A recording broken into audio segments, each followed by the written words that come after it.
C'est fini? Très bien. Alors, on va étudier par rapport à la période où on se trouve. Et on va prendre la paracha aussi.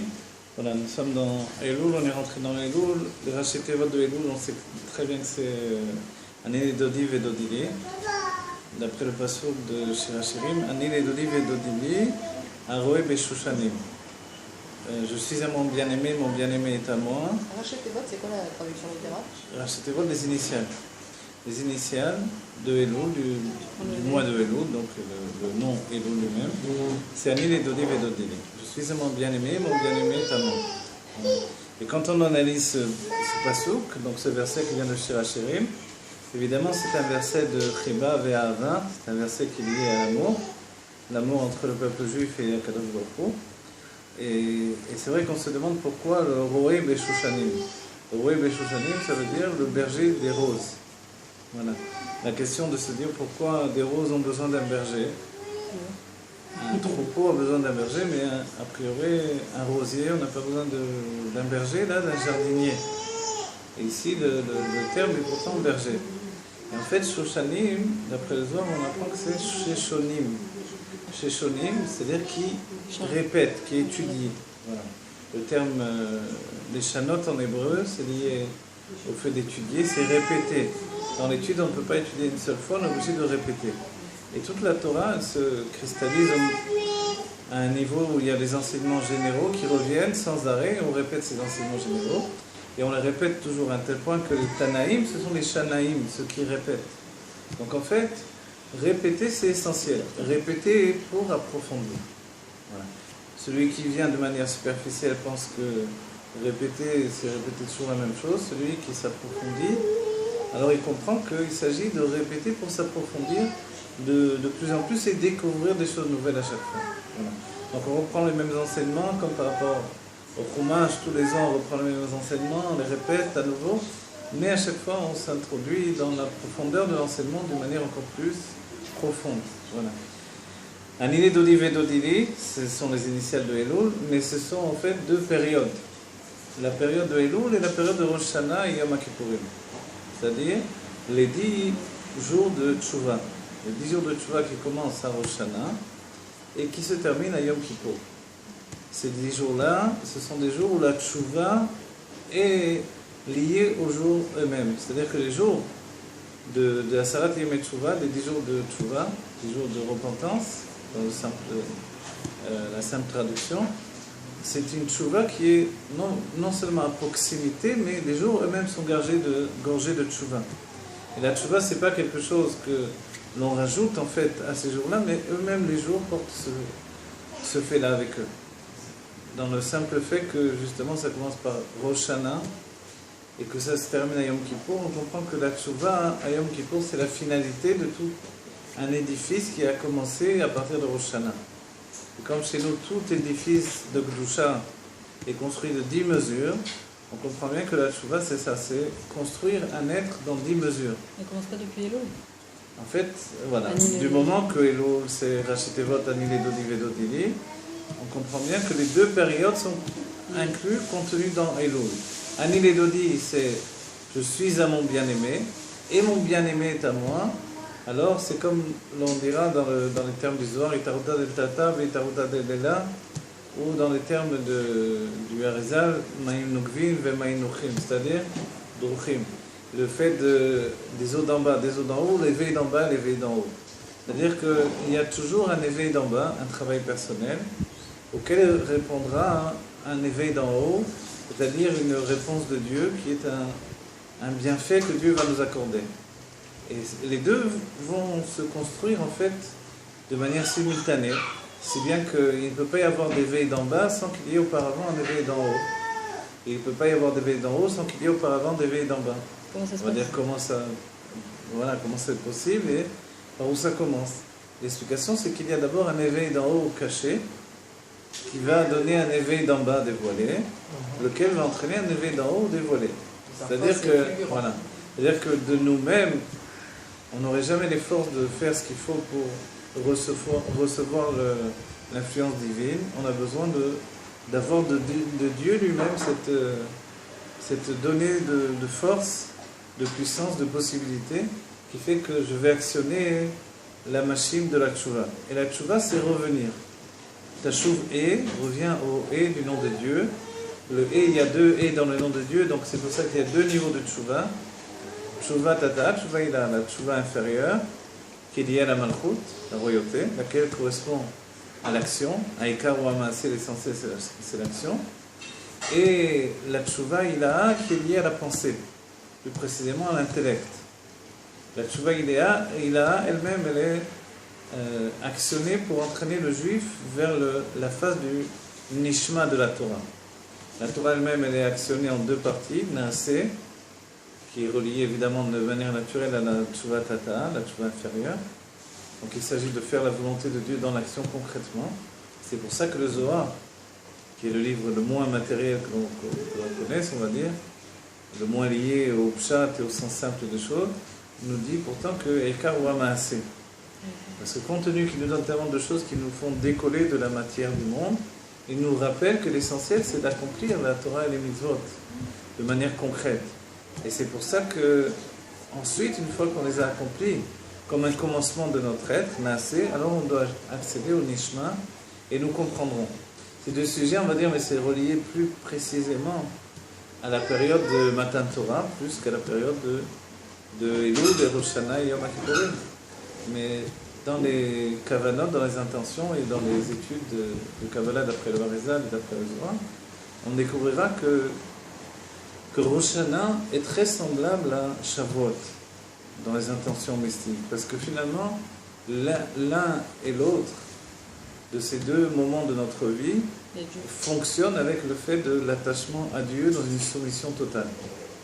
Shavuot, c'est le fait de se soumettre à Dieu et de recevoir sur nous le joug de la royauté divine.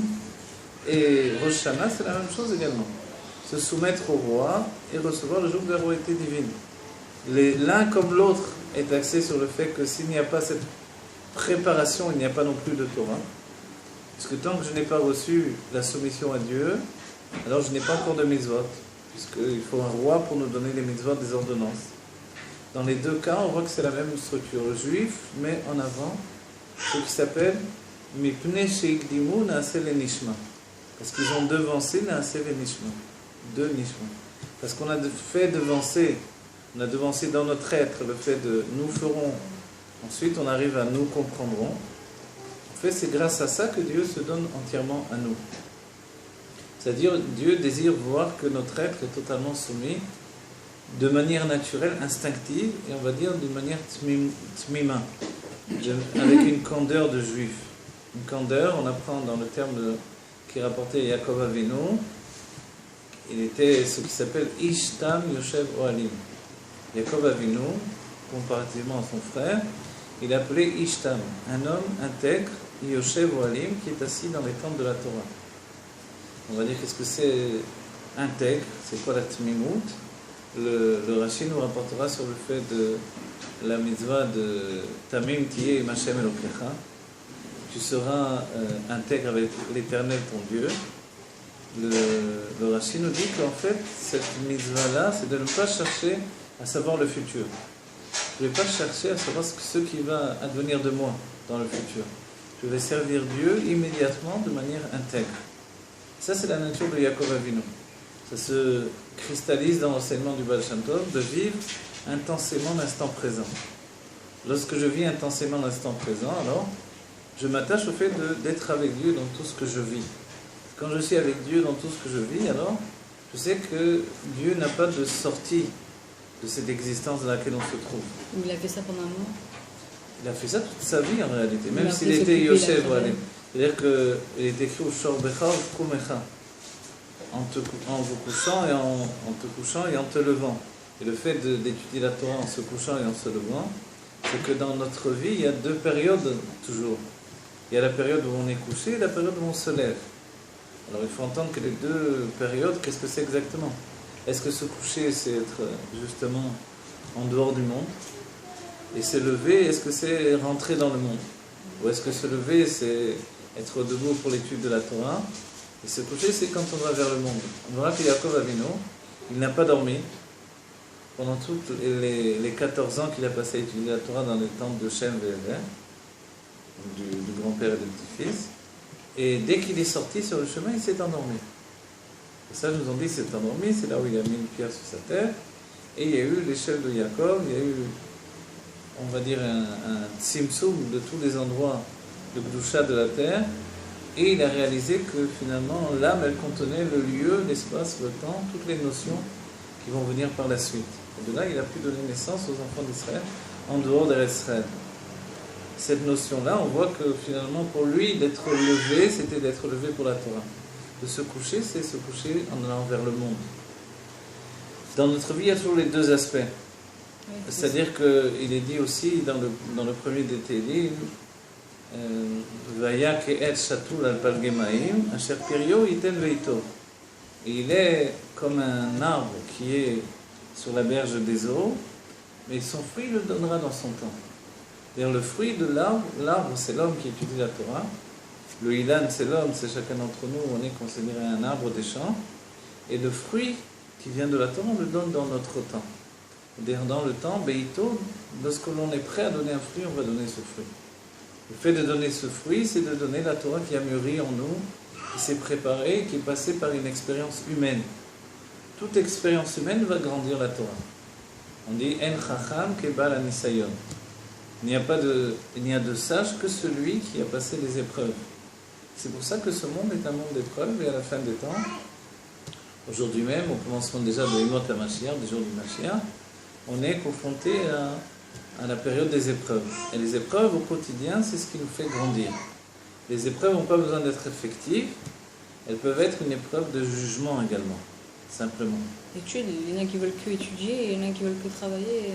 Alors il faut trouver le juste milieu. Voilà, il faut trouver le juste milieu entre toutes choses. Voilà, quand on fait que travailler, on perd l'attachement avec l'étude. Quand on fait qu'étudier, on perd l'attachement avec la vie. Oui. L'un et l'autre, c'est parce que Dieu a voulu, il a voulu les deux niveaux. Derrière reste Kadma la Torah.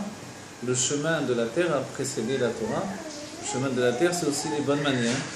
Et c'est aussi l'expérience humaine que l'on tire de notre existence dans ce monde. Elle a précédé la Torah, dans le sens où finalement, la Torah ne va faire que grandir ce qu'il y a de meilleur en moi. Mais si j'ai éduqué mon être à être quelqu'un de mauvais, par exemple, que Dieu faisait, la Torah peut grandir ce qu'il y a de mauvais en moi également. Donc la Torah, c'est en fait un révélateur. Ce révélateur nous a été donné par Dieu pour nous découvrir.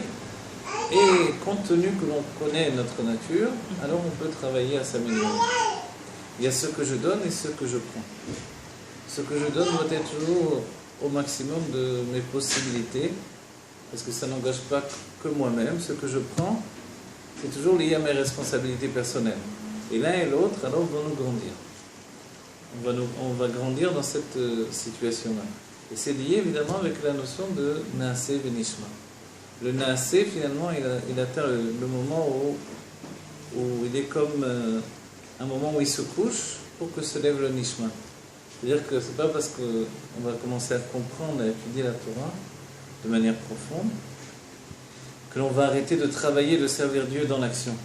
Mais l'action est devenue tellement naturelle, l'action de Torah Mitzvot, Vergel Nasta Teva, et l'habitude est devenue une seconde nature, qu'on n'a plus besoin d'étudier constamment, à chaque instant, l'action que je dois accomplir. Ça, c'est la femme.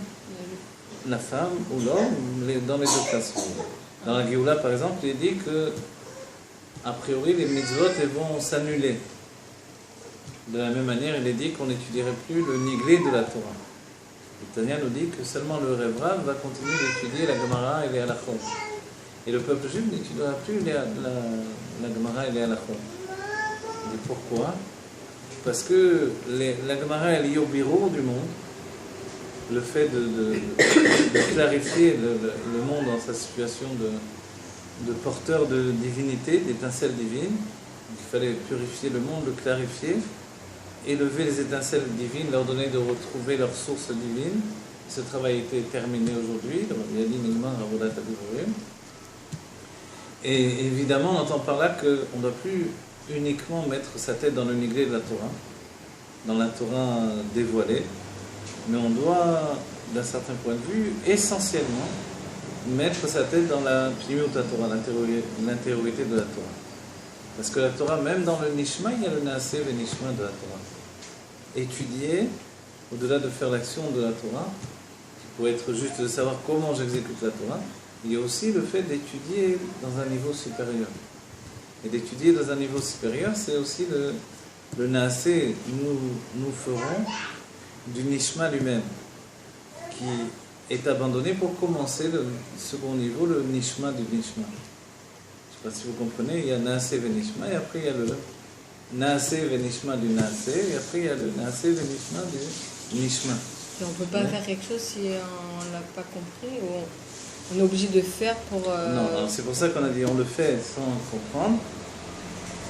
Du moment qu'on nous a montré comment on met les tefilines, on met les tefilines. Du moment qu'on sait les mettre au moins une fois. Allumer les bougies, c'est pas très difficile, la tarat mishpacha, etc. Il faut apprendre tout ça au moins une fois. Et ensuite, il y a aussi la transmission humaine, évidemment. Quand on a reçu d'un arabe, quand on a reçu d'une mère qui transmet à sa fille, quand on a reçu, etc., etc. Cette transmission, elle ne s'arrête jamais, elle fait partie également d'une assévénation. Et de nos jours, n'est pas le travail les plus pnimi, genre travail sur nous-mêmes, de caractère, avec tout le monde qu'il y a aujourd'hui, c'est plus ça, je trouve. Le travail sur le caractère de la personne? Ouais, parce que Beth Amikdash, il n'a pas été là par rapport à la mauvaise avat d'Israël, quoi. Ah, d'accord. Je sais pas, je trouve. Ouais. On passe même ça dans les écoles, du quotidien, quoi. Le travail des midotes, de l'un par rapport à l'autre. Évidemment, c'est très important. C'est ça l'action qu'il faut travailler sur ça. Ouais. Pas uniquement, évidemment. Non, vous mais dites, quelqu'un doit mettre en avant son cœur uniquement. Ouais. Il faut les pieds, il faut le cœur, il faut les pieds. Ouais. Les pieds, c'est le mode de l'action. Il faut faire toute la Torah et mitzvot dans le mode de l'action, ce que Dieu attend de nous. Le cœur, il faut mettre en avant tout le travail de Avat Israël au maximum. C'est-à-dire, il faut aussi beaucoup d'abnégation et beaucoup de... soumission. Oui, de soumission, mais pas soumission à l'autre de manière bête, il me semble. Voilà, soumettre à Dieu et savoir qu'il faut être capable de pardonner à l'autre. Et également, il faut le dernier niveau où il faut mettre en avant tout son intellect pour servir Dieu. D'accord ? Mais pour tout ça, c'est une étude spéciale, quoi. Chaque chose est s'étudier. Hein ? Je pense que c'est un tout, quoi. Comme il a dit le... D'accord. Alors, vous voyez, tout ce cheminement-là, il nous mène vers la Géoula, évidemment.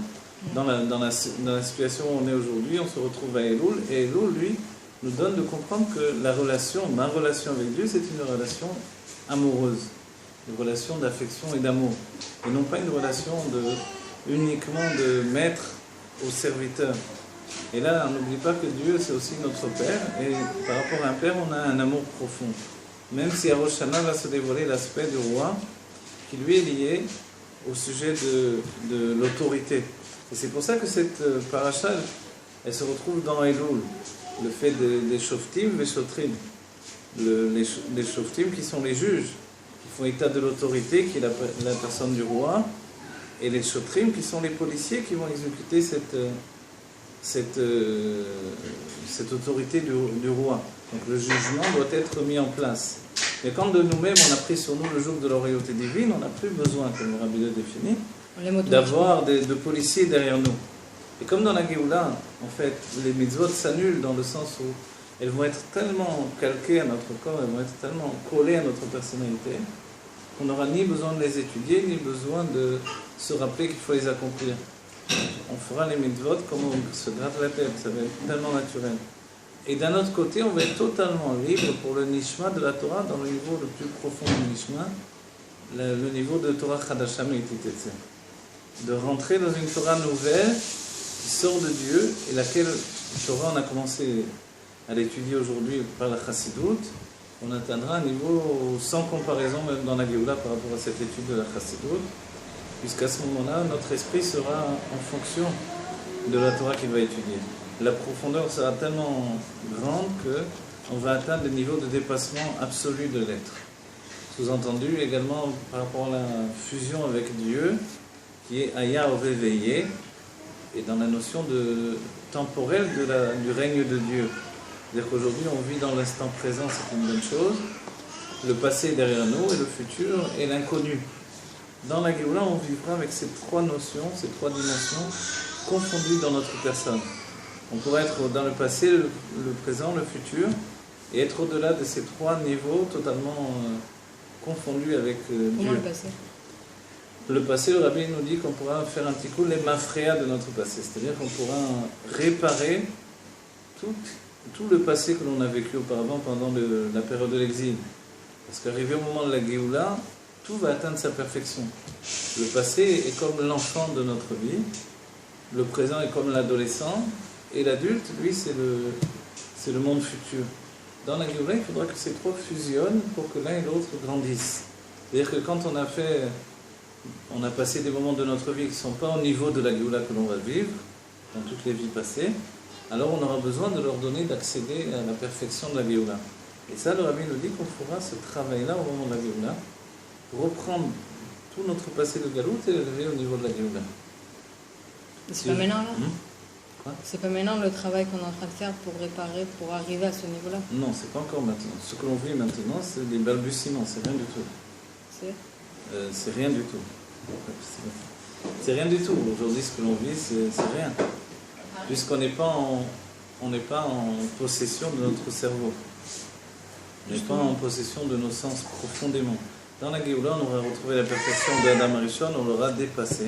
On sera tous au niveau de Moshe Rabbeinu. Il ne faut pas des choses qui...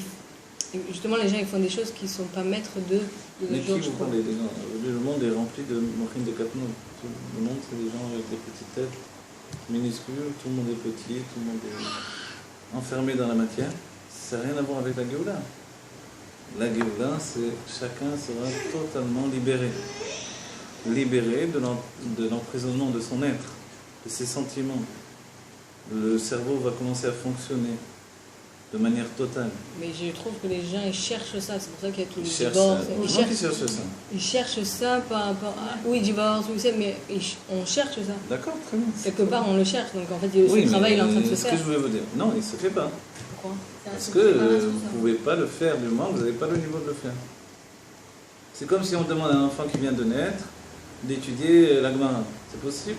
Mais il est en préparation puisqu'il fait Aleph Bet, donc il est en préparation. Alors, c'est comparable ou c'est pas comparable? Non, j'ai pas dit qu'il n'est pas comparable, j'ai dit qu'il est en préparation. Préparation, d'accord, c'est très bien. Bien sûr, tout l'exil vient préparer. Oui, mais tout l'exil vient préparer la Géoula. Mais la Géoula, c'est à un autre niveau. On dire aussi en parallèle que le travail individuel d'une personne qui va obtenir cette Géoula, ça va devenir une Géoula universelle. Donc on est bien obligé de quand même arriver à un certain niveau pour arriver à ça. Aujourd'hui, on est au niveau 0 de l'utilisation de notre cerveau, de nos sens, de la possibilité de nos sentiments. C'est quand même, c'est plus zéro quand même au niveau du cerveau. Il y a quand même un travail qui est fait. Aujourd'hui, quelqu'un qui a commencé à étudier Chassidut et quelqu'un qui n'étudie pas du tout, c'est déjà... Mais c'est zéro, vous vous rendez pas compte. Excusez-moi. On est tous 0, 0 total. On ne peut pas se dire 0, 0. C'est-à-dire si le Rabbi un jour nous aurait dévoilé son vrai niveau intellectuel, mais on ne serait pas en train d'étudier sa Torah. Enfin, le Rabbi, c'est le Rabbi.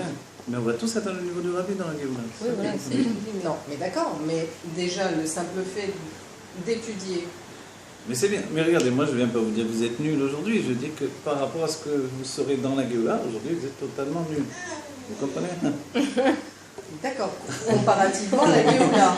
Oui. Alors d'accord, c'est bien de le préciser. Et je m'inclus là-dedans, ne croyez pas que je dis... Même si comparativement à la Géoula Shlema, on est nul aujourd'hui, il n'en reste pas moins qu'on est quand même élevé par rapport à faire Torah et Mitzvot avec l'intellect à notre époque quand même. Je pense que c'est assez fort de le faire parce qu'on ne comprend pas et on le fait quand même. C'est encore plus fort que de comprendre. Vous l'avez dit, on se demande pourquoi on travaille, pourquoi on étudie, on a envie de faire autre chose. Non, mais comprenez bien que ce que je viens de vous dire, c'est ce que vous allez obtenir. Vous comprenez? Ce que vous avez déjà. Ce que vous avez déjà, bravo, c'est le dépassement que vous pouvez faire pendant le temps de l'exil. Ce que l'on va obtenir dans la Géoula, mais c'est Ben Aaron. C'est-à-dire sans aucune commune mesure. Oui, bon, ça d'accord. C'est pas entre 1 et 3 milliards, parce que 3 milliards, c'est 3 milliards fois 1. C'est que le niveau de perception, de projection de notre être, ça c'est le but, genre. C'est ce que l'on va atteindre. C'est le but. C'est pas un but que l'on peut atteindre de nos propres forces, comprenez bien. Alors c'est quoi le Rabbi dit tout le temps que dans nos actions et notre service de Dieu aujourd'hui dans l'exil, on construit le dévoilement de Mashiach, de la Géoula qu'on aura. Ah oui, on le construit dans le niveau des Kélim, on le construit dans la préparation, etc. Mais en même temps, je donne un exemple, la Yechida Sheba Nefesh, ce n'est pas un niveau que l'on peut obtenir d'un travail personnel. C'est quelque chose que Dieu nous offre. Ah, ça sera sans doute Même si j'ai travaillé pour ça. Et il va nous offrir. La Géoula, c'est un cadeau de Dieu qui a été préparé pendant tout le travail que l'on a fait dans l'exil. Mais si on attend quelque chose qui est proche de ce qu'on a connu, alors on n'a rien compris à la Géoula et on devrait déjà abandonner plus longtemps. Vous comprenez? Si j'attends dans la Géoula ce qui est comparable à ce que je vis aujourd'hui, alors on peut abandonner notre judaïsme. Le judaïsme de la Géoula, c'est sans aucune commune mesure. C'est-à-dire que quand on dit qu'on comprend quelque chose aujourd'hui, dans la Géoula, à nouveau, c'est comme un petit bébé qui vient de naître et qui comprend, qui veut manger un bonbon. Par rapport à, je sais pas moi, par rapport au rabbin qu'il peut percevoir. Vous comprenez? Bon, alors, ce niveau qu'on doit atteindre pour arriver à la Géoula individuelle, c'est quoi? C'est un niveau de déclenchement de la Géoula par... un déclenchement de la Géoula par une perception du divin, qui devient une réalité. Ça, c'est le commencement qui va nous projeter tous dans la dimension de la Géoula. C'est une dimension qui vit avec nous, qui est là, et qui est une dimension de liberté. Qu'est-ce que ça veut dire Géoula? Géoula, c'est libérer. Libérer, c'est libérer de tout ce qui m'enferme. Qu'est-ce qui m'enferme? Mon corps m'enferme, la société m'enferme, mon cerveau m'enferme. Vous voyez, tout m'enferme, les sentiments m'enferment par rapport aux autres. Tout est un immense piège, entre guillemets. Un immense endroit d'enfermement. Je suis venu en Israël pour la Géoula, l'Alia, donc la Géoula. Où se trouve la Géoula? Où se trouve l'Alia que j'avais... On va rester dans un corps, alors. Et on ne sera pas que des schémas. Parce que justement, le corps va retrouver son aspect véritable. Et la source du corps va fusionner avec le corps, et alors il va atteindre réellement le dépassement de son être. Le corps va dévoiler qu'il est supérieur à la Neshama, et à ce moment-là, on va comprendre qu'est-ce que c'est un juif. Qu'est-ce que c'est véritablement notre véritable niveau, et combien de temps on a passé en fait dans l'enfance de notre vie. Oui. Quand on sera devenu adulte, on verra qu'est-ce que c'est finalement. Est-ce qu'aujourd'hui vous êtes capable de traverser le mur, de monter dans le ciel? Si vous avez envie? Non, vous n'êtes pas capable. Vous êtes capable de marcher sur l'eau, de rentrer tout au fond de l'eau, de vous asseoir pendant 40 ans au fond de l'eau? Oui, il y a des peurs, il y a des machins, il y a plein de choses qui nous a... Donc cette Géoula individuelle, de toute façon, elle ne fera pas connaître ça non plus. C'est pas possible. Hein? Ça ne fera pas connaître ça non plus, même la Géoula individuelle. La Géoula individuelle va déclencher le processus où Dieu est là et tout est Dieu. Ça commence par là. Tant qu'il y a moi et le monde, et il y a Dieu dans une autre dimension que je ne vois pas de mes yeux, forcément c'est l'exil. On va pouvoir voler, on va pouvoir faire tout ça. On va pouvoir faire tout, on sera totalement libéré. Pour aller à l'autre bout du monde, en une seconde, on pourra faire ce que l'on veut, absolument. Et le monde, il ne va pas se concentrer à Israël. Non, au contraire, c'est ça qui va se répandre dans le monde entier. Le monde sera un monde de Géoula. Il n'y aura plus d'endroit d'exil dans le monde. On ne pourra pas, même si on voudra l'inventer, on ne pourra pas l'inventer. L'humanité sera en Géoula. Qu'est-ce que c'est la Géoula? C'est la présence continue du Créateur au sein même de la création. Donc il n'y aura pas de sortie. Compte tenu que je vais voir Dieu à chaque instant, je vais commencer une nouvelle fusion. Et ça commence avec Elul en fait. Anil et Dodiv et Dodili. C'est ça, cette histoire d'amour-là, elle va être enfin vécue correctement. C'est-à-dire que pour l'instant, on est éloigné de notre bien-aimé. Et toute la préparation que l'on fait par rapport au Chodesh Elul, on peut dire que l'exil, de manière générale, c'est comme le Chodesh Elul, le mois de Elul. Et quand il est vécu comme il faut, et c'est là où vous parlez de ça, de notre travail aujourd'hui, ce que l'on obtient déjà, etc. Mais il faut être conscient que c'est rien du tout par rapport à ce qu'on va voir. C'est pour ça que le Mashiach lui-même s'appelle le Poretz, celui qui brise toutes les barrières. Il va briser toutes les barrières qui nous enferment. À commencer par notre inconscient qui est enfermé en dehors de notre personne. Et dans notre inconscient, il y a tous les secrets de notre personnalité. Mais pas simplement à titre psychologique. Toutes les forces de l'âme qui sont cachées, enfermées, et qui pourraient me libérer totalement. Tant que le corps il m'enferme, je suis uniquement dans cet endroit, c'est l'exil. Mais je trouve qu'il y a des thérapies comme ça qui commencent à se dévoiler par rapport à ça. D'accord, Commence mais à dévoiler voilà. une personne, à la faire sortir d'elle-même qui a été dans un gouffre C'est très des bien, épreuves, voilà. des machins, tout ça. D'accord. Et je pense que c'est un travail qu'on est, je sais pas, qui est... D'accord, qui non, est c'est miraculeux formidable, par rapport c'est à- bien.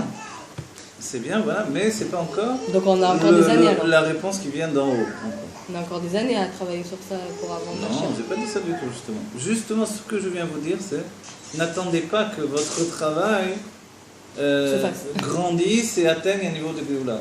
Non. Il doit arriver comme ça. La Géoula, elle vient toujours Be'eser Hadat. Pourquoi? Parce qu'on n'a aucune prise de mesure de ce que ça va être. Quand on parle de la liberté absolue, Géoula, ça veut dire délivrer. Vous voyez? Et c'est pas dans les termes qui ont été choisis, c'est justement, comme nous a dit le Rabbi, ça aurait pu être Ve'etzalti, Ve'otzeti, c'est-à-dire j'ai sauvé, j'ai sorti. Ouais, doucement. Tous ces faits-là, c'est encore lié à l'exil. J'ai sorti d'Égypte, mais il y a l'Égypte. Donc j'ai beau être en Géoula, moi personnellement, mais il y a un monde qui est l'exil encore. Donc ça, c'est j'ai sorti. Ve'etzalti, je t'ai sauvé. Je t'ai sauvé toi, mais est-ce que j'ai sauvé tout le monde? Et encore un danger, puisqu'on a besoin d'être sauvé. Oui, le terme c'est Ve'galti, et j'ai libéré. Le terme libéré, lui, il entend quelque chose de plus grand, puisqu'il s'installe dans l'exil lui-même. En fait, je t'ai libéré dans l'exil. C'est l'exil qui est libéré. C'est pas simplement la personne, c'est l'exil qui est libéré de sa connotation d'exil, de cet enfermement qui fait qu'il est un exil et pas autre chose. Donc, on a envie de vivre ce Anil et Dodiv et Dodili, d'être avec Dieu comme un aimé, deux amoureux qui sont là, qui s'aiment l'un avec l'autre. Les termes qui ont été choisis par Shlomo Ameler sont forts on va dire, de puissance affective pour nous dire que c'est vraiment une histoire d'amour profonde. Et dans l'histoire d'amour, combien de temps on peut rester séparé de celui qu'on aime? En fait, ça fait des siècles qu'on est séparé de celui qu'on aime. Des millénaires. Des millénaires en réalité. Dans le Beth Amikdash, on avait un aperçu. Au moment de la sortie d'Égypte, on a eu un aperçu au don de la Torah aussi. Et ce que l'on veut, c'est un amour ininterrompu. Un moment et un autre, le couple veut rentrer dans sa maison et s'installer et vivre ensemble pour l'éternité. C'est ce que l'on veut avec Dieu. Il n'est pas normal que pendant tous ces siècles, Dieu se cache et que l'on vive dans l'exil. En fait, il s'est rendu prisonnier lui-même. Et c'est pour ça que d'après le Zohar, la Géoula, c'est libérer la Shrina qui est enfermée. La Shrina, c'est la présence divine. Elle s'est enfermée dans l'exil elle-même. La libérer, c'est d'abord arrêter le Avoda des Birurim, qui l'oblige à descendre sans arrêt pour remonter les Birurim. Pendant la nuit, la Shrina, la présence divine, c'est la Malchut de Hatzilut en fait. L'Iraglea, Yordé Mavet, ses pieds descendent dans la mort. Elle descend dans les mondes de Bria et Tsira Asiya, depuis le monde de Hatzilut. C'est quoi alors les birurim, qu'est-ce qu'il faut arrêter? Je vous dirais, qu'est-ce qu'elle fait? Elle remonte tout le travail que l'on a fait pendant la journée. D'accord? Ce travail que l'on a fait pendant la journée, c'est un travail dans Torah et Mitzvot que l'on a exécuté depuis des siècles. D'accord? Du moment qu'on a fait ça, il fallait bien arriver à une maturité, il fallait bien arriver au moment où on a terminé. Le moment où le Rabbi nous a dit Nigmar Avodat HaBirurim, on a terminé. Donc on a terminé d'obliger la Shrina de descendre dans l'exil pour remonter notre travail. Maintenant commence un nouveau monde. Ce nouveau monde, il est comparable à une période d'union, d'unification entre le Dat Elion et le Dat Tarton, entre la connaissance de Dieu et la connaissance de l'homme, si on peut dire d'une manière comme ça. C'est-à-dire que dès ce moment-là, si la Shrina ne descend plus vers nous, alors on peut commencer à s'élever vers elle. C'est ce qui se passe. Aujourd'hui, on est en train d'élever la matière vers la Shrina. Élever la matière vers la Shrina, c'est ce que l'on fait. Et la Shrina, n'oublions pas, c'est la présence de Dieu telle qu'elle est dans le monde de Hatzilut. Donc, si à Rosh Hashanah, on va à la rencontre de Dieu dans son état de royauté, en fait, cette période-là, elle est propice donc au tout pour la Géoula, parce qu'elle nous dit que maintenant on va vers Dieu, et Dieu, c'est Dieu tel qu'il est dans le monde de Hatzilut. Et à ce moment-là, il voit toute notre année. Pourquoi il voit toute l'année en un jour? Pourquoi il juge toute notre année en un seul jour? Parce que ce moment-là, justement, c'est un moment de Géoula. C'est le plus dur. Qui est au-delà du temps et de l'espace. C'est l'horreur. On n'arrive pas, les Chassidim Chabad, à Rosh Hashanah, avec la crainte, avec l'inquiétude, etc. Non. On vient avec une mitzvah, couronner le roi. C'est tout, le reste, on n'a rien à faire. Si on devait pleurer, on pleure avant. Si on devait, etc., se repentir, on se repentit. On a fait tout ça avant. Il y a eu les slichot pour nous aider à tout ça. Arrive le monde de Rosh Hashanah, on a un seul souci, couronner le roi. On doit couronner le roi pour établir la royauté de Dieu sur le monde, sur la réalité, sur ma réalité. Quoi ma réalité? Il dit Bishvili Nivra Olam. Pour moi, le monde a été créé. Quand on dit Bishvili, c'est Bishvili aussi. Un shvil, c'est un chemin. Dans mon chemin, à moi, le monde a été créé. J'ai un chemin personnel. Mon chemin, il n'est pas comme le chemin des autres. Et dans mon chemin, Dieu, en fait, a été créé pour moi, pour ma manière de vivre. Et c'est là où je comprends que je ne suis pas autre chose qu'un serviteur de Dieu.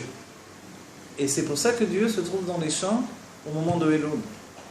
Il se trouve sur le chemin qui mène vers le champ, en fait, qui mène vers le palais. Le champ, après le champ, il y a la ville, après la ville, il y a le palais. Mais en attendant, Dieu se trouve à l'endroit où il y a des chemins. Et ce chemin, c'est l'endroit où je découvre Dieu. Donc c'est dans ma vie à moi, là où je me trouve, que je rencontre Dieu. Et Dieu, comment il nous accueille au moment de Elul? Alors il accueille chacun de séver panim yafod et panim sochakot. Ameler Bassadeh, c'est l'exemple de l'Admour Hazaken. Le roi nous accueille dans le champ, il accueille chacun. Le champ, c'est l'endroit où on travaille, l'endroit où on vit, où on sert Dieu, mais dans le monde. Alors il nous accueille. Et il nous accueille de manière bienveillante, avec un visage bienveillant et souriant. Même si on l'a pas eu. Même si nous, on n'a pas eu le visage... Alors nous, on doit avoir ce visage-là. Et à Elul, on doit revenir à cette tchouva. La tchouva, il faut bien comprendre qu'elle n'est pas liée uniquement aux fautes. La faute, c'est juste un détail du système qui me permet de faire tchouva. La tchouva, c'est revenir. La chouva est à roi, de rendre le roi à celui qui l'a donné. Dieu nous a donné un souffle de vie spirituelle. On doit lui ramener ce souffle de vie spirituelle. C'est en fait notre âme qui revient à Dieu. Et on a dit il y a deux niveaux. Le niveau inférieur qui est lié uniquement aux agissements, c'est-à-dire si je ne faisais pas les mitzvot, je vais faire les mitzvot, c'est la tchouva tata. Bien sûr, elle est une knissa, une introduction pour la tchouva ilaha, qui elle est de l'ordre de la pensée, de l'intellect. Dès ce moment-là, je veux comprendre Dieu, je mettrai tout en chemin pour comprendre Dieu. C'est-à-dire que mon esprit n'est plus éloigné de Dieu. Et quoi que je fasse, mon esprit est avec Dieu.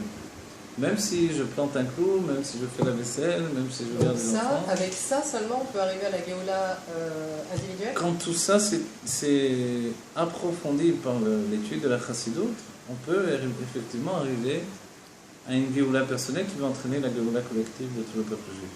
C'est-à-dire la Géoula, elle peut être provoquée par le fait que le juif fait fusionner le Dat Elyon et le Dat Tarton. Le fait que tout est Dieu et le fait que malgré ça, j'existe encore. Comment on arrive à faire fusionner les deux en même temps? C'est comme l'idée du Meler Bassadeh. À la fois le monde existe, je suis dans le champ, dans un endroit où je travaille, où je vis, et à la fois il y a le roi. Le roi est là, il m'accueille avec un visage souriant. C'est-à-dire qu'il a toujours été là, et c'est pour ça qu'il sourit. Parce qu'il ne s'est jamais caché, c'est jamais... Simplement, c'est ma perception qui m'a empêché de le voir. C'est pour ça que je vous dis que tous les efforts que l'on peut faire, tant qu'il y a sur moi le voile qui est inhérent, qui découle du Tzimtzum, forcément, malgré que Dieu est là, il me sourit, je ne le vois pas. Donc aujourd'hui, dans la période de Elul, on se projette vers l'idée de rencontrer le roi. Et ça, c'est l'essentiel de la Géoula que l'on doit vivre. Et comme c'est relié au moment de Rosh Hashanah où le monde est jugé, le monde est jugé, ça ne veut pas dire que le monde est fautif. On sous-entend assez souvent jugement et faute. Or, dans la Torah, il est dit Sachar mitzvah, mitzvah, que la récompense de la mitzvah, c'est la mitzvah elle-même. Donc j'ai déjà eu ma récompense. Donc ça ne veut pas dire que si je fais les mitzvahs, je vais être récompensé.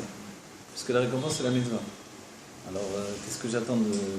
On attend tous que Dieu nous donne par rapport à ce qu'on fait. Ça, c'est seulement dans le Dat Tarton que je peux comprendre ça. Dans la Tchouva Tata, je lis mes agissements toujours à la récompense que Dieu va me donner. Mais en fait, puisque la compréhension est simple, la récompense de la mitzvah, c'est la mitzvah. J'ai étudié la Torah, c'est ma récompense. J'ai fait les mitzvahs, c'est ma récompense. C'est pour ça qu'on dit Tiske la mitzvah. tu as encore le mérite d'autres mitzvot.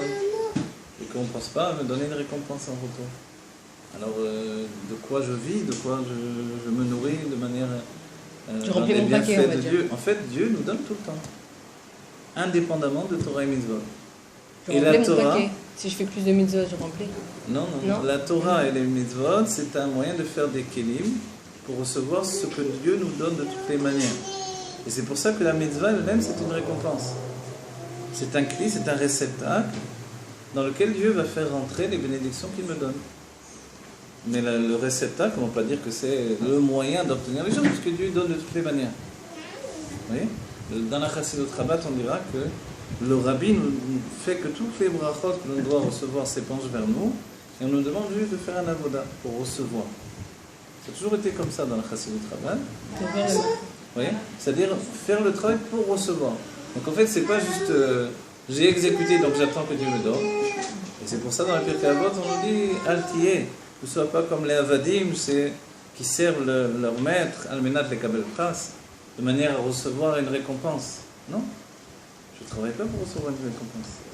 Mais je sais que les mitzvot que je fais, c'est les réceptacles qui peuvent me faire de recevoir les bienfaits de Dieu. Et d'où ils viennent ces bienfaits de Dieu ? Dieu est la nature même du bien. Beteva atov leitiv. Parce qu'il a une nature de bonne, alors il veut faire du bien. Donc en fait, c'est pour ça que le Rabbi reprendra même le terme des goïm, des chrétiens, en fait, qui dit le bon Dieu. D'habitude, on ne devrait pas dire le bon Dieu. Ouais, le bon Dieu, ça veut dire que Dieu préserve. Et il y a aussi les goïm, ils disent le diable et le bon Dieu. Quoi. Alors dire le bon Dieu, il ne faut pas trop le dire. Et le Rabbi le reprend, il bénit même, il dit le bon Dieu vous bénira, etc. On a des enregistrements en français où on entend le Rabbi. Mais pourquoi ? Parce que c'est juif en fait. C'est Beteva Atov, comme il a une nature de bonne, il veut faire le bien. Donc en fait, cette nature de faire le bien, c'est comme ça qu'il est. Et c'est comme ça qu'il rayonne et qu'il s'épanche vers nous. Et tout le travail qu'il nous a donné de Torah et Mitzvot, c'est juste de faire des réceptacles pour recevoir ces brachot. Et à Rosh Hashanah se renouvelle le fait de est-ce que l'on va être un réceptacle pour les brachot que Dieu nous donne. C'est ça l'idée. Et quand Dieu nous juge sur une année, en fait son jugement c'est une introspection de ce que l'on est, de ce que l'on peut fournir. Est-ce que l'on a donné le meilleur de nous-mêmes ? C'est ça le jugement. Dieu il n'est pas là en train de nous chercher à chaque tournant pour nous frapper avec un bâton ou nous punir, etc. Et c'est pour ça que même les punitions de la Torah dans le Bedin, etc., c'est pas aussi clair que ça soit passé concrètement en toutes les méthodes Bedin, toutes les morts du Sanhedrin, etc. Donc en fait, comme on dira pour l'enfant qui est révolté, que la ville entière va se réunir pour le lapider finalement, on dit en fait cet enfant il n'a jamais existé et il n'existera jamais. Il n'y a jamais eu des parents parfaits qui peuvent dire notre enfant, alors qu'on a donné la meilleure éducation, c'est un enfant révolté et pour pas qu'il tourne trop mal, alors on va le tuer. Et qui peut dire ça ? Qui sont les parents qui peuvent se lever et dire on a été les parents parfaits et maintenant notre enfant par hasard du fait que son âme est mauvaise. Mais Dieu, il a été parfait, en nous on n'a pas été... Par rapport à ça, là aussi cette situation, là il y a un livre. Pourquoi ? Parce que ça aussi ça n'existe pas. Parce que Adam Arishon, il n'a pas fauté uniquement de son plein gré, il a fauté parce que Dieu l'a voulu. C'était un piège. C'était pas un piège, c'était un piège consenti, organisé par Dieu et Adam Arishon. Et le Nachash, Gematria Mashiach, est venu faire comprendre à Adam Arishon qu'il devait fauter pour introduire l'humanité dans un cycle. Donc on un cycle d'élévation, voilà. Ce cycle d'élévation, il vient du fait de... Il est aussi lié à un service de Dieu qui attend toujours sa paye à la fin de chaque mitzvah. Ça, c'est l'enfance du service de Dieu. On doit atteindre l'âge adulte, là aussi. Et l'âge adulte, c'est servir Dieu pour servir Dieu, parce que c'est bon pour moi. Et parce que j'ai eu le mérite de le faire. Et d'un autre côté, de savoir que de toutes les manières, Dieu donne toujours. À moins d'avoir les kelim pour recevoir. Le Rabbi dira, les ondes radio qui sont autour de nous, elles se projettent tout le temps. Quand on a un poste radio, on perçoit les ondes radio. Mais c'est pas parce que j'ai mis le poste radio que j'ai créé une onde radio, pas du tout. J'ai juste reçu des ondes radio qui se projettent tout le temps, qui sont là autour de nous. Maintenant, de nos jours, les ondes, ils sont voilà, avec encore les portables, etc. On sait que tout est là autour de nous, mais dès qu'on met à cette place, on perçoit la chose. Voilà. Et c'est comme ça par rapport aux mitzvot également. Les brachot, elles sont là autour de nous, Dieu il donne tout le temps, mettons en place des choses qui vont faire que l'on va recevoir les choses. Et comme c'est vrai que c'est un travail personnel qui va nous élever, qui va nous porter vers notre âge adulte en fait, notre maturité, donc ça prend du temps pour chacun d'entre nous. Et à la fin des temps aujourd'hui même, où on a commencé déjà les jours du Mashiach, on passe par un avoda de nisyonot, d'épreuves et de remise en question pour accéder à un Dieu adulte, pour des êtres adultes. Et c'est ce que l'on va vivre dans la Géoula. C'est-à-dire que Dieu ne va plus être juste un être caché, et les hommes imaginent toujours que c'est un être qui nous punit par rapport aux fautes que l'on fait. Il va devenir un compagnon de vie au quotidien, avec lequel on va pouvoir parler. Ah, sympa. Et oui, c'est ça. Enfin, on y parle déjà, mais c'est vrai que ce sera mieux. Et ça va être cette image-là de Ani Vedodi Vedodili, au-delà de toute autre chose.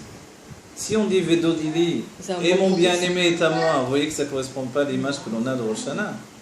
Quel bien-aimé? Rosh Hashanah, c'est le roi terrible qui va nous juger. Yamim Anouraïm. Alors pourquoi on nous parle de bien-aimé? Où il est le bien-aimé là? Il n'y a pas de bien-aimé, c'est terrible. Alors on arrive à Yom Kippour, et déjà Rosh Hashanah a commencé. Qui va mourir dans le feu, qui va mourir dans l'eau, qui va mourir noyé, qui va mourir... On dit où il est le bien-aimé là-dedans? En fait, le bien-aimé, c'est un rapport que on doit avoir et que l'on doit comprendre de manière intime, chacun d'entre nous. On doit créer ça. On doit le créer. Et cette création, c'est pour ça que le roi se trouve dans les champs. Il ne se trouve pas au palais. Dans le palais, il est dans une manière définie. Dans les champs, il est dans une manière indéfinie. C'est-à-dire que chacun d'entre nous, on va découvrir Dieu dans le champ aujourd'hui par le Kodesh Elul, chacun à notre manière. Je ne suis pas comme un autre, pourquoi je vais servir Dieu comme un autre? Et effectivement, il y a des mitzvot qui sont égales à chacun d'entre nous, mais dans l'intimité, dans ce qui s'appelle justement la Tchouva Ilaha, c'est ma pensée qui doit être remplie de Dieu. Et on voit que des hommes sont remplis de Dieu d'une manière différente les uns des autres. Il y a des gens très simples, qui font peut-être pas tous les mitzvot, mais qui sont attachés à Dieu et qui sont entièrement donnés à Dieu dans leur esprit. Il y a peut-être même des goïms comme ça. Des gens intègres dans l'humanité, ça existe aussi. Et qui plus est dans le monde juif. Et en même temps, il y a des gens très intellectuels qui travaillent pour comprendre Dieu de plus en plus. Vous voyez? Et entre les deux, il y a ceux qui essayent de garder leur tmimout, leur intégrité, et de grandir la compréhension de Dieu. En fait, aujourd'hui, on n'a pas le choix, on doit s'avancer. S'avancer vers la compréhension de Dieu par le fait de la Torah de la Kabbalah, comme a dit le Harizal. C'est une nécessité d'étudier cette Torah-là. Il n'y a plus d'âge? Il n'y a plus d'âge. Il n'y a plus, après 40 ans d'études niglées, etc., le ventre rempli de Torah, de chasse poskim, de tous les commentateurs et de tous les... Donc la Gemara, de tous les décisionnaires. Elle est accessible en français, tout ça? La Kabbalah, elle est accessible aujourd'hui par le biais de la Chassidut. C'est tout. C'est pour ça que c'est tout. Par contre, dans la Chassidut, c'est le niveau le plus profond de la Kabbalah. Ouais. C'est la Je sais pas, je me dis, est-ce qu'il y a encore plus profond? Bien sûr. Après la Kabbalah, il y a plusieurs. Voilà. La Kabbalah est comparée au vin de la Torah, et la Chassidut, c'est l'huile de la Torah. Et on dit que l'huile va surnager même sur le vin. Quand on met de l'huile dans un liquide, il surnage, il remonte toujours à la surface. On le met dans l'eau et la Torah est comparée à de l'eau. L'huile va toujours être plus léger, il va être au-dessus. Et celui qui a goûté directement à la Kabbalah, alors il va manquer de réceptacle, parce que la Kabbalah a son mode d'explication, c'est le corps. Comment la Kabbalah explique Dieu? Par le biais des exemples du corps. Mais les grands, ils sont allés directement à ça, quoi. Je vous dis, la Kabbalah, c'est l'explication du corps. Ouais. C'est-à-dire que Dieu, par les yeux, par la tête, par les dents, par les jambes, par les bras, par tout, la Chassidut va donner l'explication par le biais de l'âme. Et dès qu'on aborde les choses par le biais de l'âme, on peut comprendre d'une manière beaucoup plus parfaite, beaucoup plus intime et raffinée. Les Mekoubalim, j'étais 10 ans en Kshéchout des Mekoubalim, quand ils découvrent la Chassidut Rabbah, ils sont choqués. Ils n'ont jamais vu ça, ils n'ont jamais entendu parler de ça. Et pour eux, c'est une remise en question totale. Simplement, c'est difficile de se remettre en question quand on est plongé dans un monde où il y a aussi beaucoup de kavod aussi. Et qu'on a Mekouba, vous voyez, ce que vous sous-entendez, c'est qu'il connaît plus que le Chassidut.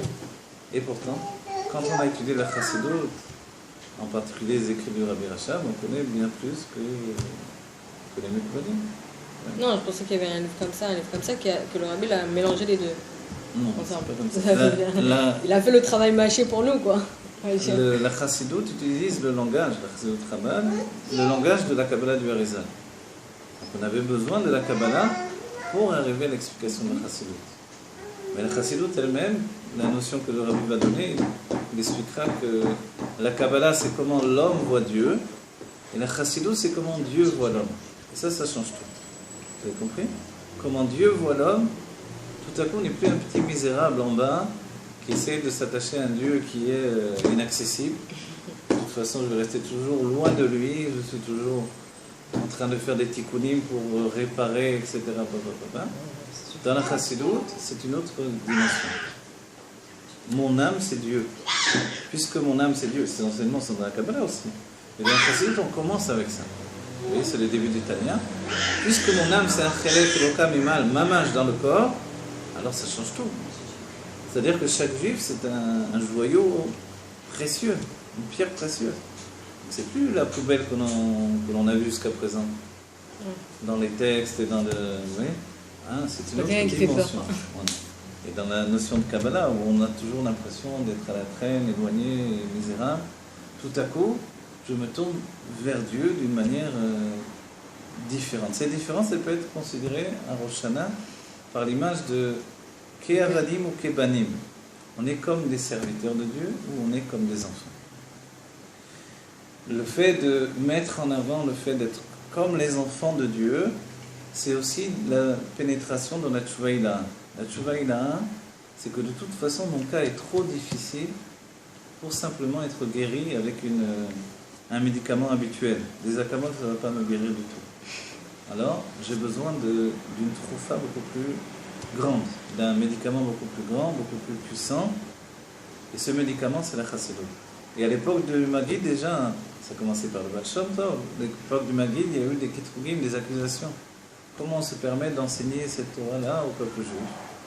Elle n'était pas encore cristallisée dans un langage intellectuel comme l'Admorazaken. Et quand est venu l'Admorazaken, alors là, les accusations elles ont été terribles. Parce que l'Admorazaken nous a construit un nouveau cerveau d'un certain point de vue. L'âme intellectuelle, le cerveau intellectuel était capable de comprendre le divin. Est capable de comprendre le divin. Ça, c'était unique, ça n'a jamais existé. C'est seulement un tzaddik qui, lui, fusionne avec le divin, ou même son corps est une expression du divin. Forcément, il comprenait Dieu, il comprenait l'intellect divin, l'intellect de l'âme divine. Mais pour nous, c'était impossible. C'est pour ça qu'on disait toujours qu'il y a un tzaddik, il y a un mekubal, il y a un grand, et moi je m'attache à lui. Comme l'a dit le Baal Shem Tov, tzaddik, be'emunato, yechaye, le tzaddik va me vitaliser de par sa foi. Donc je peux me racheter, m'en sortir grâce à ça. Ouais, et les chassidouillotes, de manière générale, fonctionnent dans ce mode-là. À part la chassidut travail, qui elle a choisi une autre manière, même si ça n'annule pas ce système-là, parce qu'on est toujours attaché au Rabbi, c'est toujours lui qui va nous élever, mais chacun doit travailler de manière personnelle pour obtenir ce qu'il doit obtenir. Et le Rabbi même, quand il a pris la Nessiout, il a précisé. Il a dit, j'accepte de prendre mes fonctions, mais tout autant où chacun a bien compris qu'il doit travailler de toutes ses forces. Et de manière personnelle pour atteindre ce qui lui est dû. Ça, c'est la chassidut. Donc on ne doit pas attendre que le Rabbi comprenne, moi je dois comprendre. On ne doit pas attendre que le Rabbi fasse, moi je dois faire. Puisque c'était déjà la première condition même du Rabbi. Il faut comprendre que même après Gimel Tammuz, ça continue. Et la finalité, c'est justement Gimel Tammuz. C'est que l'on atteigne le niveau où travailler tout seul, totalement. C'est ce que voulait Dieu. Voilà, c'est ce que Dieu a voulu, c'est ce que le Rabbi a provoqué, ce que Dieu a provoqué. Provoqué que l'on en arrive à travailler tout seul. Et en même temps, sachant que tout passe par le Rabbi quand même. Et en même temps, sachant qu'au quotidien, on a besoin de demander au Rabbi notre chemin sur la route. Et la définition, dans les Sichot et les Mamarim, on dit que le Chodesh Elul, c'est comme le Har Miklat, les Haré Miklat, c'était les villes de refuge. Et il y avait sur les chemins des routes d'Eretz Israël, il y avait des pancartes, des panneaux indicateurs qui nous entraînaient vers les villes de refuge. Il y avait écrit comme ça, Miklat, Miklat. Et le rabbi nous dit qu'on doit être nous-mêmes comme un panneau indicateur. Et on doit aller vers les villes de refuge. Et le rabbi nous dit que le Chodesh Elul, c'est la ville de refuge de toute l'année. Donc c'est bien. Pendant toute l'année, on s'est éparpillé. On a travaillé pour les autres et pour soi-même. On s'est perdu aussi sur les chemins de la vie. Arrive le Chodesh Elul, on revient et on essentialise en fait notre lien avec Dieu. Oui, on essentialise ce qu'il y a le plus profond en nous. C'est-à-dire notre âme divine est là. On n'a pas à la chercher ailleurs, elle est déjà là. Si elle est déjà là, alors c'est que j'ai tout ce qu'il faut pour servir Dieu. Alors je dois commencer à prendre en compte que j'ai déjà atteint le maximum que je peux atteindre en fait, dans la possession de mon âme divine. Allez, maintenant, qu'est-ce que je dois atteindre? Le dévoilement de cette âme divine. Comment je vais le dévoiler? Par rapport à mon corps. Et là, je peux penser que mon corps, il est totalement impropre pour dévoiler l'âme divine. Et c'est là où on apprend par la Chassidut que la source du corps est plus élevée que la source de l'âme. C'est pour ça qu'il est capable de capturer l'infini. Comment le corps qui est physique peut capturer une âme qui est totalement hors Ensof, de la lumière infinie, parce qu'il est supérieur à l'âme. Et le corps impose à l'âme, en fait, son chemin à lui.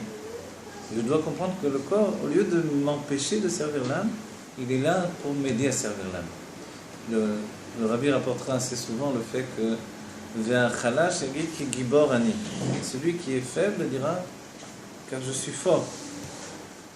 Et a priori, le rabbi dit mais à quoi ça sert qu'ils disent je suis fort s'il est faible? Pour l'encourager.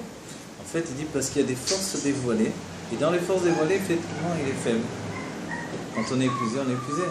Mais dans les forces cachées de l'âme, en fait, de dire je suis fort, ça permet de dévoiler les forces cachées de l'âme.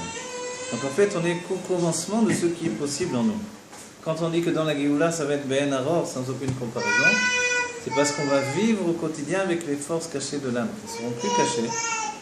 Puisque comme la Shrina va être dévoilée et que Dieu va être dévoilé, les forces cachées vont enfin être dévoilées également.